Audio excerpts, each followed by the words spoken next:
The stars looked wrong today. Admiral Quan stood on the bridge of the UES Incheon and watched the darkness of space. Something was coming. He could feel it in his bones. "Sir, we have movement at the edge of the system," called Lieutenant Yoon from her station. Her voice was steady, but Quan heard the fear underneath. He had trained her well, but nothing could prepare someone for what was about to happen. Quan walked to the main screen. Tiny dots of light appeared where empty space used to be. 1 dot became 10. 10 became 100. 100 became thousands. The enemy fleet was bigger than anyone had imagined. "Get me Earth Command," Quan said quietly. "Tell them it's time." On Earth, Dr. Hana ran through the underground tunnels beneath Seoul. Her lab coat flew behind her as she rushed to the control room. The red lights were flashing and alarms rang through the halls. She had waited 20 years for this day. All her work, all her research, came down to the next few hours. "Doctor, the readings are off the charts," said her assistant June as she burst into the room. "There are more ships than our computers can count." Hana looked at the screens showing the enemy fleet. Each ship was massive, bigger than Earth's largest cities. Their weapons could destroy continents, but she was not afraid. Humanity had prepared for this moment. "Begin the startup sequence," she told June, "and send word to all stations. Phase 1 is ready." High above Earth's surface, Captain Lee watched the alien ships through his telescope on Luna Station. The moon base was humanity's first line of defense, but it looked tiny compared to what was coming. The alien fleet stretched across space like a metal cloud. "They're broadcasting something," said Communications Officer Nam. "It's in our language." The main screen flickered to life. An alien face appeared with gray skin and black eyes. When it spoke, its voice was cold and cruel. "People of Earth," the alien said, "I am High Commander Theknor of the Velkarian Empire. Your world has been chosen for conquest. You have one of your days to surrender. If you do not, we will destroy every living thing on your planet." The transmission ended. Silence filled the bridge. "Sir?" Nam asked. "Should we respond?" Lee shook his head. "No. They'll get their answer soon enough." On the planet's surface, Commander Park stood in the war room deep beneath the Pentagon. Dozens of officers worked at computer stations around him. Maps and screens showed Earth's defenses, but most people would think they looked weak. "All units report ready," said Major Kim. "The hidden weapons are online. Ground stations are prepared. The fleet is in position." Park nodded. He looked at the screen showing the alien fleet. 50,000 ships against humanity's few hundred. Anyone else would call it hopeless, but Park knew something the aliens did not. "Send the code word to all stations," he said. "Operation Surprise Party is a go." Fighter pilot Jin sat in his cockpit aboard the carrier Busan. Around him, other pilots checked their ships and weapons. Everyone was quiet. They all knew the odds. Each human pilot would face hundreds of enemy fighters. "You scared?" asked his wingman CO. Jin looked at his hands. They were steady. "No," he said, and he meant it. "I've been training for this my whole life. We all have." SEO smiled. "Good. Remember what they taught us in school. We're not just fighting for Earth. We're fighting to show the galaxy what humans can do." In the alien fleet, High Commander Theknor studied reports about Earth. The planet looked weak. Their ships were small. Their weapons seemed simple. He had conquered 847 worlds in his long career. This would be the easiest yet. "Commander," said his aide Velkar, "the humans have not responded to our message." Theknor laughed. "They are, probably fighting among themselves about whether to surrender. These young species always do that. We will begin the attack at dawn." But on Earth, President Yoon was not thinking about surrender. She stood in the bunker beneath the Capitol and spoke to the planet one last time before the battle. "My fellow humans," she said into the camera, "today we face our greatest test. An alien empire thinks we are weak. They think we will fall like all the others. They are wrong. Across the planet, people watched their president on every screen. In the cities, families gathered in their homes. On farms, workers stopped to listen. In space stations, crews paused their duties. We have prepared for this day, President Yoon continued. Not for years, but for centuries. Every discovery, every invention, every breakthrough has led to this moment. Today, we show the galaxy who we really are. Deep in the Pacific Ocean, Engineer Sue made final checks on the underwater weapons platforms. These giant machines had been hidden on the sea floor for decades. The aliens' scans had missed them completely. All systems green, Sue reported to his team. The railguns are ready, power levels at maximum. Above the ocean, the water looked normal. Fish swam freely. Ships passed by. But underneath, humanity's most powerful weapons waited for the signal. In the asteroid belt, Mining Chief 1 watched alien scouts fly past her station. They did not even slow down. To them, the mining platform looked old and unimportant. They had no idea what it really was. Phase 2. Weapons are ready, 1 told her crew. The moment Earth gives the signal, we light them up. Back on the Incheon, Admiral Kwan received reports from across the solar system. Every hidden base was ready, every secret weapon was online, every trap was set. Sir, said Lieutenant Yoon, the alien fleet is moving into attack formation. Kwan watched the screen. The huge alien ships arranged themselves in perfect lines. Their weapons powered up, ready to destroy Earth's cities. They moved slowly, confident in their power. They have no idea, Kwan said quietly. Send the message to Earth Command. Tell them the fish are in the net. Dr. Hana received the message in her underground lab.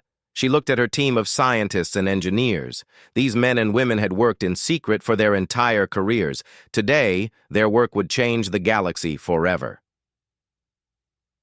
Begin Phase 1, she said. Let's show them what human science can do. Captain Lee felt the vibrations through Luna Station as the alien fleet approached. Their ships blocked out the stars. Energy weapons charged with enough power to boil oceans. Landing craft prepared to carry millions of alien soldiers. But Lee was not afraid. He touched the lucky charm his daughter had given him years ago, a small Earth flag she had made in school. Today, that flag would still fly when the battle was over. High Commander Theknor gave his final orders to the fleet. Destroy their military bases first, then their cities. Leave no resistance. This conquest will be over before the sun sets on their world. The alien fleet moved forward, weapons locked onto targets.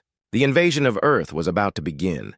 But in the depths of space, in hidden bunkers, in secret labs around the world, humanity was ready. The aliens thought they were attacking a weak young species. They were about to learn that humans were neither weak nor unprepared. The greatest battle in galactic history was about to begin, and it would be over much faster than anyone expected. High Commander Theknor looked at the data about Earth's defenses and felt nothing but contempt. These humans had been flying in space for only 400 years. The Velkarian Empire was 10,000 years old. It was like watching children play with toys. Look at their ships, he said to his officers. Small, weak, simple designs. Our smallest fighter could destroy their largest warship. His aide Velkar nodded. The intelligence reports show they still use chemical rockets for some of their vessels. How primitive. Theknor had seen this pattern before. Young species always thought they could fight the Empire. They always lost, usually within hours. Earth would be no different. Their weapons are laughable, said Commander Zextal, studying the scans. Basic energy beams, simple missiles. They don't even have proper shields. This will be easier than conquering the Bendari. The alien fleet moved through space in perfect formation. Each ship was a masterpiece of destruction. The smallest destroyer was 5 kilometers long. The largest dreadnoughts stretched 15 kilometers and carried enough firepower to crack planets. Captain Bin received his final orders on the bridge of the UES Sol. Around him, his crew worked quietly at their stations. They all knew they were outnumbered by hundreds to one, but none of them looked scared. "All ships report ready," said his communications officer. "We're maintaining position as ordered." Bin nodded. It looked like suicide. 200 human ships against 50,000 alien vessels, but appearances could be deceiving. "Remember, everyone," Bin said to his crew. "Trust the plan, do exactly what we trained for, and don't fire until Earth gives the signal. Fighter." Pilot Jin ran through his pre-flight checks one more time. His small ship sat in the hangar of the carrier Busan, surrounded by hundreds of other fighters. Each pilot knew they might not come back. "You ready for this?" asked his friend Day from "The Next Fighter." Jin smiled. "I've been ready my whole life. My grandfather fought in the old wars. My father helped build these ships. Today I get to show the galaxy what the Kim family can do." Day laughed. "My grandmother always said humans were crazy. Today we prove her right." On Earth, the underground cities were buzzing with activity. Millions of people had moved into the hidden shelters, but not because they were afraid. They moved because their presence above ground would interfere with what was coming next. In New Tokyo's underground district, families watched the battle preparations on huge screens. Children played in the safe zones while their parents worked. At control stations, "Daddy, are the aliens really that big?" asked a little girl named He. Her father, Technician Rowe, smiled and picked her up. "Yes, sweetheart, their ships are huge. But remember what I taught you about David and Goliath?" He nodded. "The little guy won because he was smarter." "That's right. And humans are very, very smart." Deep beneath the mountains of Tibet, Engineer Su made final adjustments to the planetary defense grid. These massive machines had been built. Over 50 years in complete secrecy, the alien scans had detected nothing. "Power levels at 98%, reported his assistant. "All targeting systems online. We can hit anything in orbit." Su looked at the readouts. Each hidden station could generate enough energy to power entire cities. But today, all that power would be focused on a very different purpose. The aliens think we're primitive, Su said. "Let's show them what primitive humans can do." Dr. Hana stood in her laboratory surrounded by machines that defied every law of physics the galaxy thought they knew. Her team had spent decades developing technology that shouldn't exist. "Quantum entanglement mines are ready," reported Dr. Choi. "Temporal displacement fields are stable. The black hole generators are online." Hana nodded. These weapons sounded like science fiction to most people, but human scientists had learned to make fiction into reality. "Begin the final countdown," she said. "Today we introduce the galaxy to human physics." High Commander Theknor reviewed the battle plan one more time. It was the same plan they always used. Overwhelming force, total destruction, no mercy. "We begin with orbital bombardment," he told his fleet commanders. "Destroy their military bases, then their cities. Any ships that resist will be annihilated." "Sir," said Velkar, "what if they try to surrender?" Theknor's eyes went cold. "After 847 conquests, I have learned that fear is the best teacher. We accept no surrender until every human understands their place in the Empire." The alien fleet moved into attack position. Weapons charged, shields activated, landing bays opened to release fighter craft. Everything was proceeding according to plan. But on Earth, President Yoon was giving very different orders. "All units, maintain radio silence," she said into her secure communicator. "Let them get closer. Let them think they have won. Then we spring the trap." Commander Park watched the alien positions from his underground command center. Every movement was tracked. Every ship was targeted. The aliens had no idea how much humanity knew about their fleet. "Sir," said Major Kim, "they're moving into the kill zone exactly as predicted." Park smiled grimly. Human scientists had studied every alien battle for the past century. They knew exactly how the Empire fought. They knew exactly how to beat them. "Signal all stations," Park said. "Operation Surprise Party begins in 60 seconds. Captain Lee watched from Luna Station as the alien fighters poured out of their carriers. Millions of small ships filled the space between Earth and the Moon. It was an impressive sight. It was also exactly what humanity wanted them to do. "All that metal in one place," said Lieutenant Nam. "They're making this easy for us." Lee nodded. The aliens were fighting the last war, but humans were fighting a war they had never seen before. Back in the alien fleet, Commander Zextal prepared to give the order to fire. Earth's defenses looked pitiful. A few orbital stations, some outdated weapons platforms. It would be over in minutes. "All ships, prepare to commence bombardment," he said into his communicator. "Target their major cities first. I want to see their surrender within the hour." But as the alien weapons powered up, something strange happened. The human ships didn't run. They didn't even move. They just sat there waiting. "Sir," said one of Zextal's officers, "the humans aren't responding. They're not even trying to defend themselves." Zextal frowned. This was unusual. Most species at least tried to fight back. But these humans seemed almost calm. "Perhaps they have accepted their fate," he said. "No matter. Begin the attack." On Earth, Dr. Hana watched her instruments as the alien fleet moved into perfect position. Every ship was exactly where her calculations said they would be. The trap was set.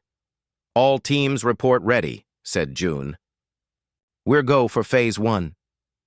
Hana put her hand on the activation switch. In a few seconds, the aliens would learn that humanity had not been idle during their long journey to Earth. "For Earth," she said quietly. "For humanity. For showing the galaxy what we can really do." The alien fleet opened fire. Thousands of energy beams lanced out toward Earth's defenses. But before the beams could reach their targets, Dr. Hana pressed the switch, and everything changed. The aliens had expected to fight a primitive species with simple weapons. Instead, they were about to face technology that would rewrite everything. They thought they knew about war. The real battle was about to begin. The moment Dr. Hana pressed the switch, space around Earth transformed into something impossible. What the aliens had thought were simple communication satellites suddenly revealed their true nature. These were not satellites at all. They were quantum entanglement mines, a technology that existed nowhere else in the galaxy. Commander Kim watched from his hidden control station as the first phase activated. "Quantum mines are live," he reported, "beginning temporal displacement sequence." The aliens in the front line of their fleet suddenly found themselves trapped in something that should not exist. Time itself began to loop around their ships. The same 3 seconds played over and over again. On the bridge of the Valkyrian flagship, High Commander Theknor watched in horror as 30% of his fleet vanished from normal time. Their ships were still visible, but they were stuck, repeating the same moment forever. "What is happening?" he screamed at his officers. "What kind of weapon is this?" His science officer looked at his instruments with shaking hands.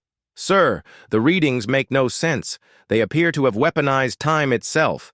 Theknor had conquered 847 worlds. He had seen every type of weapon in the galaxy. But this was impossible. Time was not something that could be controlled by any known technology. On Earth, Colonel Wu received the signal to begin Phase 2. Across the planet's surface, what looked like ordinary mountains began to split open. Hidden inside were weapons that made the Empire's finest artillery look like children's toys. "Railguns are online," Wu reported to Earth Command. "Targeting the main battle group, firing in 3, 2, 1. The mountains erupted with light as massive railguns fired projectiles at 15% the speed of light. But these were not ordinary projectiles. Each shot contained compressed neutron matter with the mass of a small moon. The alien ships had shields designed to stop energy weapons and conventional missiles. They were not designed to stop projectiles that contained the matter from collapsed stars. The first railgun shot hit the alien dreadnought destroyer of worlds. The ship, 15 kilometers long and protected by the strongest shields in the galaxy, simply ceased to exist. The neutron matter tore through it like it was made of paper. "Impossible!" shouted Commander Zexatal from his ship. "No species has mastered neutron compression. It's theoretically impossible." But the railguns kept firing. Each shot erased another massive alien warship from existence. The Empire's greatest weapons were useless against attacks that used the fundamental forces of the universe itself. Fighter pilot Ran led the first wave of human fighters into battle. The aliens expected to face primitive ships with simple weapons. Instead, they found themselves fighting craft that moved like nothing they had ever seen. "Ghost Squadron, engage!" Ran said into his communicator. Around him, hundreds of human fighters suddenly stopped following the laws of physics that governed the rest of the galaxy. The human ships could accelerate at impossible speeds without turning their pilots into paste. They could change direction, instantly without momentum. They could stop in mid-flight and hover in space. "How are they doing that?" screamed an alien pilot as Ran's fighter performed a loop that should have been impossible. "No ship can move like that." But humans had mastered inertial dampening and artificial gravity in ways the Empire had never imagined. While alien pilots were limited by the forces acting on their bodies, human pilots could ignore those forces completely. Lieutenant Dan's squadron deployed their special surprise. "Activating ghost mode," he said, pressing a button on his control panel. His fighter, along with a dozen others, suddenly existed in quantum superposition. They became ghosts that could phase through alien fire, while their own weapons remained deadly real. The alien targeting systems went crazy. They could see the human ships, but their weapons passed right through them. Meanwhile, the ghost fighters fired back with perfect accuracy. "Sir," called an alien weapons officer, "our shots are not hitting. They pass through the human ships, like they are not there." "That's impossible," his commander replied. "Nothing can exist in multiple states at once." But human scientists had learned to manipulate quantum mechanics itself. Their fighters existed in several dimensions simultaneously, making them impossible to hit while allowing them to strike at will. On Earth, Engineer Tay activated the planet's final surprise. For 50 years, human scientists had been working on the most ambitious project in history. They had converted Earth's core into a massive gravitational weapon. "Planetary gravity cannon is online," Tay reported. "We have a lock on the alien reserve fleet." The planet itself opened fire. Invisible beams of pure gravitational force reached out into space, creating gravity wells that crushed entire squadrons of alien ships like tin cans. The aliens watched in terror as their vessels were compressed into balls of metal by forces they could not see or understand. Ships that had conquered hundreds of worlds were destroyed by gravity itself. General Ryu coordinated the ground-to-space artillery as massive energy beams erupted from major cities around the world. These were not the nuclear weapons the aliens expected. They were zero-point energy weapons that harvested power from the quantum foam of empty space itself. "Beijing station firing," reported one operator. "Direct hit on their second battle group." "New York station engaging," called another. 3 dreadnoughts destroyed. "London station online, targeting their command ship." Each beam contained more energy than the aliens thought possible. They powered their weapons with fusion reactors and antimatter. Humans powered theirs with the fundamental structure of reality. Dr. Moon activated the planetary shield grid, but not to protect Earth. The shields were designed to trap the alien fleet, preventing them from escaping. "Hyperspace jammers are active," she reported. "Nothing gets in or out of this system without our permission." High Commander Theknor suddenly realized his fleet was trapped. His ships could not retreat. They could not call for reinforcements. They were locked in a battle with an enemy that fought with weapons that should not exist. "How is this possible?" he whispered, watching his invincible fleet being torn apart by impossible technology. "We are the masters of the galaxy. Our science is supreme. But his science officer had discovered the terrible truth. "Sir," he said with a trembling voice, "these humans have not just advanced beyond us. They have rewritten the laws of physics themselves."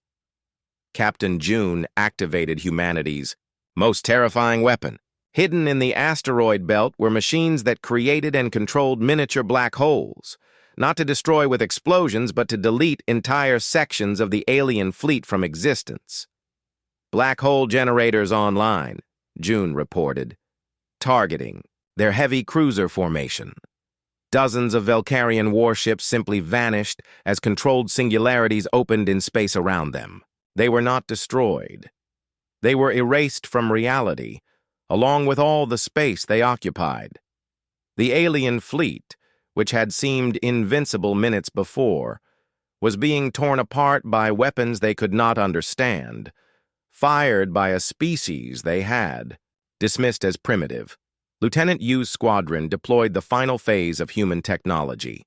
Their ships stopped existing in normal space-time and began operating in multiple dimensions simultaneously. Fourth-dimensional attack mode activated, Yu reported. Her fighters could now strike at the alien ships from angles that did not exist in three-dimensional space. The aliens watched in growing horror as human weapons appeared inside their ships without passing through their hulls. Energy beams materialized. Inside their command centers, explosions occurred in sealed chambers. "They're firing from the fourth dimension!" screamed an alien scientist. How do they even know the fourth dimension exists? But humans had not just discovered extra dimensions. They had learned to use them as weapons. The great Valkyrian armada, the terror of 847 worlds, was being destroyed by a species that had weaponized the very fabric of the universe itself, and the battle had lasted less than 5 minutes. The alien fleet was dying, and High Commander Theknor could not understand how. In 6 minutes, half of his mighty armada had been destroyed by weapons that broke every law of science he knew. Ships that had conquered entire star systems were being erased from existence by forces beyond his comprehension. "All units, fall back to defensive positions," he ordered. But even as he spoke, he knew it was hopeless. The humans had turned space itself into a weapon. Captain June watched from his command ship as the next phase began. Hidden throughout the solar system were humanity's most secret weapons, black hole generators that could create, control, and direct miniature singularities with perfect precision. "Target the alien dreadnought formation," June ordered. "Show them what happens when you threaten Earth." The machines activated. In the void of space, dozens of tiny black holes appeared around. The massive alien warships. But these were not wild singularities that destroyed everything. They were controlled with scientific precision, programmed to consume only enemy vessels. The alien dreadnought Pride of Empire, 20 kilometers long and armed with planet-killing weapons, was simply deleted from reality. Not destroyed. Not exploded, but removed from existence as if it had never been built. "Sir," screamed Commander Zextal to Theknor, "the humans have weaponized black holes! They're controlling gravity itself!" Theknor stared at his screens in disbelief. The Valkyrian Empire had ruled the galaxy for 10,000 years because they had the most advanced technology. But these humans were using forces that his scientists said were impossible to control. Lieutenant Dan's Ghost Squadron continued their impossible attacks. The human fighters phased in and out of reality, striking from dimensions the aliens could not perceive. "Ghost Leader to all units," Dan said into his communicator. "The aliens still don't understand quantum superposition. Keep phasing. Stay unpredictable." His fighter materialized inside an alien cruiser's bridge, fired a single shot that destroyed the ship's core, then vanished before the explosion could touch him. Around him, other ghost fighters performed similar impossible maneuvers. The alien pilots tried desperately to hit targets that existed in multiple realities at once. Their weapons passed through the human ships like shooting at mirages, while return fire from the ghosts was devastatingly real. "This is not possible," cried an alien flight commander. Matter cannot exist in superposition at macro scales. But humans had solved the problems of quantum mechanics that the Empire's greatest scientists said were unsolvable. They had made the impossible into standard military equipment. Engineer Tay prepared to activate Earth's most devastating weapon. The planet's core had been converted into a massive gravitational manipulator over decades of secret construction. Now it was time to show the galaxy what human engineering could accomplish. Planetary cannon charged, Tay reported to Earth Command. We have targeting locks on their entire reserve fleet. Fire, came the reply. Earth itself became a weapon. Gravity beams invisible to any sensor reached out across space and seized the remaining alien battleships. The forces that held planets in orbit around stars were focused into weapons of unimaginable power. Alien dreadnoughts that had crushed the resistance of hundreds of worlds were compressed into spheres of twisted metal. Ships designed to withstand. Antimatter explosions crumpled like paper bags under gravitational forces that reached the strength of neutron stars. "The planet is firing at us," shouted Velkar. "The entire world has become a weapon." General Rao coordinated the final ground-based assault. Hidden beneath every major city on Earth were zero-point energy extractors that drew power from the quantum foam itself. The energy of empty space converted into beams of pure destruction. "All stations commence final bombardment," Ryu ordered.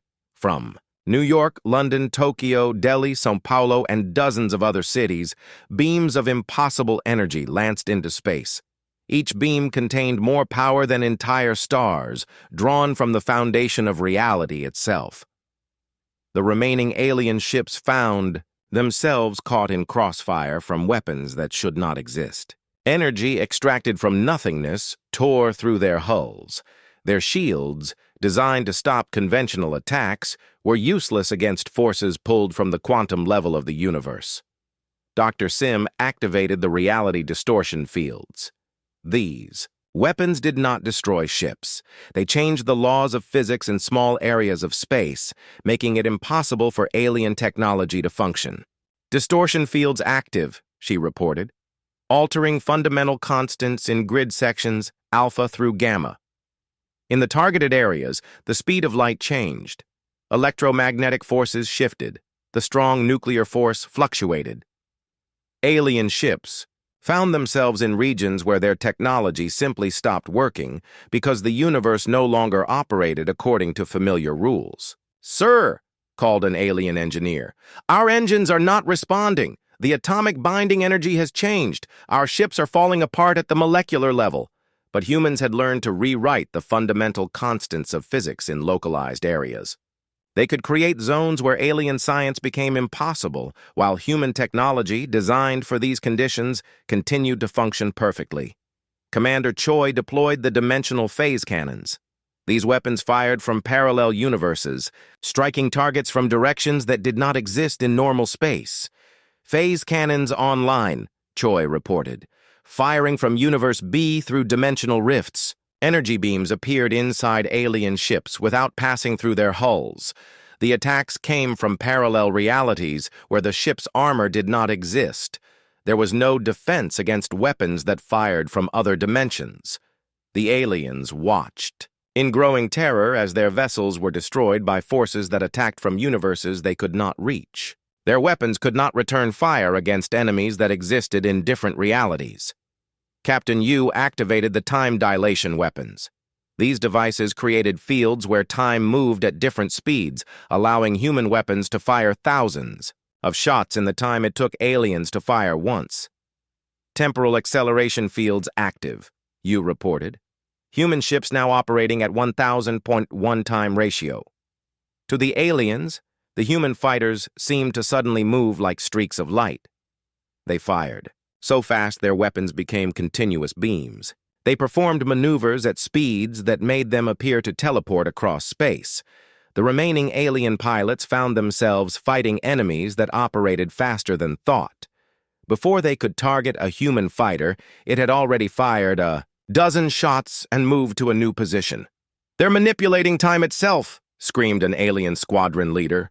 "How do we fight an enemy that controls the flow of time?" Lieutenant Park's squadron unveiled the matter phase weapons. These devices could alter the quantum state of enemy ships, making their hulls permeable to human weapons while keeping their own attack solid. "Matter phase generators online," Park reported. "Enemy armor now configured as non-interactive matter." The alien ships found their hulls turning ghostly. Human weapons passed through their armor as if it were made of light, while their own shots remained solid and devastating. Their strongest defenses became useless while human attacks struck with full force. Engineering teams across the human fleet activated the causality loop weapons. These devices created closed, time-like curves that allowed effects to precede their causes, ensuring that human weapons always hit their targets even before they were fired. "Causality weapons armed," reported Chief Engineer Bayek. "Targets will be destroyed before we fire." The aliens watched their ships exploding moments before. The human weapons that destroyed them became visible. Effect preceded cause. Destruction occurred before attack. The natural order of time itself had become humanity's servant. In less than 7 minutes, the greatest fleet in galactic history had been reduced to scattered debris by weapons that redefined the possible. The Valkyrian Empire's 10,000 years of military supremacy had been shattered by a species they called primitive.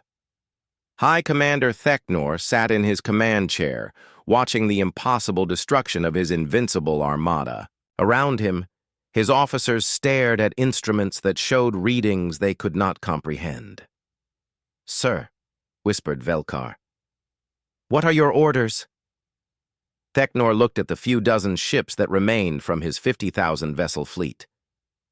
These humans had not just defeated the Empire, they had demonstrated mastery over forces that the galaxy's greatest scientists said were beyond any technology. "Signal surrender," he said quietly, "before they decide to show us what their real weapons can do." 7 minutes and 34 seconds.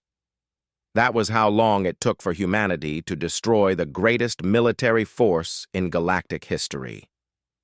Admiral Kwan stood on the bridge of the UES Incheon and watched the debris field where 50,000 alien warships had once filled space. Chunks of twisted metal drifted past his view screen. Here and there, escape pods blinked with emergency signals.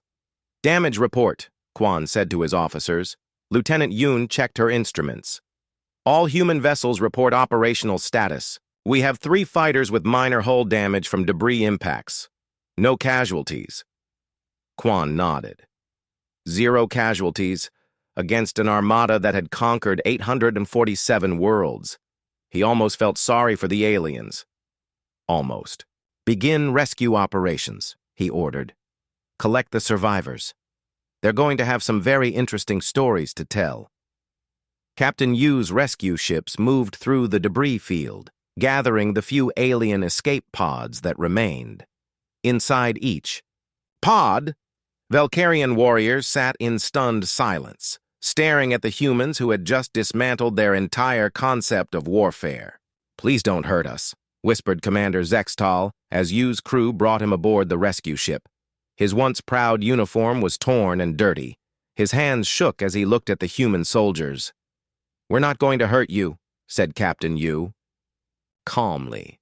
"You're prisoners of war. You'll be treated according to our laws." Zextal stared at her in confusion. "But we came to destroy your world. Why are you helping us?" Yu smiled. "Because that's what humans do. We help people who need help, even our enemies." The alien commander could not understand this. In the Empire, defeated enemies were enslaved or killed. Mercy was seen as weakness. But these humans had just demonstrated the most advanced military technology in the galaxy, then immediately began rescuing their defeated foes. Dr. Sim walked through the captured alien technology with her research team. The Valkyrian weapons that had terrified the galaxy for thousands of years now looked like museum pieces compared to human innovations. "Look at this plasma cannon," she said to her assistant No. It's actually quite clever for a civilization that never discovered zero-point energy extraction. No examined the alien weapon. Should we upgrade it with our technology? Dr. Sim shook her head. No. Let's study their approach first. They might have solutions to problems we haven't thought of yet. Even in victory, humanity sought to learn, rather than simply dominate. The aliens' defeat had not made their knowledge worthless. Every new perspective could lead to new discoveries. President Song received reports from across the planet. The underground cities were opening their blast doors. Families emerged into sunlight to see the debris of the invincible Imperial fleet burning up in Earth's atmosphere like falling stars. Total human casualties across all military and civilian populations, reported Defense Secretary Min Yi. 0 deaths, 0 serious injuries, 0 significant infrastructure damage. Song nodded and activated the planetary communication system. Citizens of Earth, she said, her voice reaching every human in the solar system. Today we have shown the galaxy who we are. Not conquerors, but defenders. Not destroyers, but protectors. The universe now knows that Earth is not helpless. Across the planet, people cheered. In the underground cities of Asia, families hugged each other and cried with relief. In the orbital stations around Jupiter, miners and engineers watched the debris field through their telescopes and felt pride in being human. Commander Choi sat in his office, compiling the after-action report. The numbers seemed impossible even to him. 50,000 enemy vessels destroyed, 0 human losses, complete tactical victory in less than 8 minutes. But the real victory was not in the battle itself, it was in what the battle represented. For centuries, humanity had prepared for this moment not by building bigger guns, but by fundamentally rethinking how warfare could be conducted. "Sir," said his aide, Major Seo, "we're receiving communications from across the galaxy. Word of the battle is spreading faster than light through the quantum communication network." Choi looked at the incoming messages. Fear, confusion, disbelief, and from some civilizations, something else. Hope. "Send a message to all galactic governments," Choi said. "Earth offers friendship to any peaceful civilization. We offer protection to any world threatened by aggression. And we offer a choice to the Valkyrian Empire. Change your ways or face the consequences." High Commander Theknor sat in his cell aboard the human prison ship, trying to understand what had happened to his fleet. The humans treated their prisoners well. They had medical care, good food, comfortable quarters. It was more civilized than many Valkyrian military bases. "You don't understand," he said to Captain Lee during his interrogation. "The Empire has ruled for 10,000 years. We have the most advanced technology in the galaxy." Lee sat across from him with a patient expression. "Had," he corrected gently. "You had advanced technology, but you spent those 10,000 years perfecting the same old ideas. We spent 400 years inventing completely new ones." Theknor struggled to comprehend this. "But you're so young as a species. How could you surpass civilizations millions of years old?" "Age doesn't equal wisdom," Lee replied. "Experience doesn't guarantee innovation. Sometimes being new to a problem means you find solutions that older species never considered." Dr. Hana stood in her laboratory, surrounded by the machines that had made victory possible. The quantum entanglement mines, the temporal displacement fields, the reality alteration devices. All of them based on discoveries that the advanced galactic civilizations had declared impossible. "Doctor," said her assistant June, "we're receiving requests from dozens of species asking to study our technology." Hana smiled. "Set up a conference. We'll share what we can with peaceful civilizations. But make it clear, this technology is for defense and exploration, not conquest." The galaxy was about to learn that humanity's greatest strength was not its weapons, but its willingness to solve problems in ways no one else had ever imagined. Fighter. Pilot Jin landed his ship on the carrier Busan and climbed out of his cockpit. Around him, other pilots were celebrating the victory, but Jin felt something else: responsibility. "We did it," said his wingman Seo, slapping him on the back. "We showed them what humans can do." Jin nodded, but his expression was serious. "Now comes the hard part. The galaxy knows we exist. They know what we can do. We have to decide what kind of neighbors we want to be." The celebration continued around them, but both pilots understood that the real test was just beginning. Winning the battle was easy compared to winning the peace. Admiral Kwan received a transmission from Earth Command. "All ships, stand down to normal alert status. Begin standard patrol duties. The crisis is over." But Kwan knew it was also just the beginning. The Valkyrian Empire would not disappear overnight. Other hostile civilizations would test Earth's defenses, and humanity would need to prove that they could be trusted with the power they had just demonstrated. "Signal the fleet," Kwan ordered. "We remain ready to defend Earth and any peaceful world that asks for our help, but we fire only in defense, never in conquest." The message went out to every human ship in space. Earth's victory would not make them conquerors. It would make them guardians. In the depths of space, the debris of the once mighty Valkyrian fleet continued to drift among the stars. But the real change was not in the destroyed ships. It was in the message the battle had sent. Across the galaxy, humanity had arrived. They had proven themselves in the ultimate test, and they had chosen to use their power to protect rather than to dominate. The galaxy would never be the same. And in the quiet halls of the Valkyrian capital, Emperor Mordak received the impossible news. The invasion fleet was gone. Destroyed by a species they had dismissed as primitive, defeated by weapons that redefined the laws of science itself. For the first time in 10,000 years, the Valkyrian Empire faced a choice: evolve or face extinction. The age of human expansion into the galaxy had begun, and it would be very different from any expansion the universe had ever seen.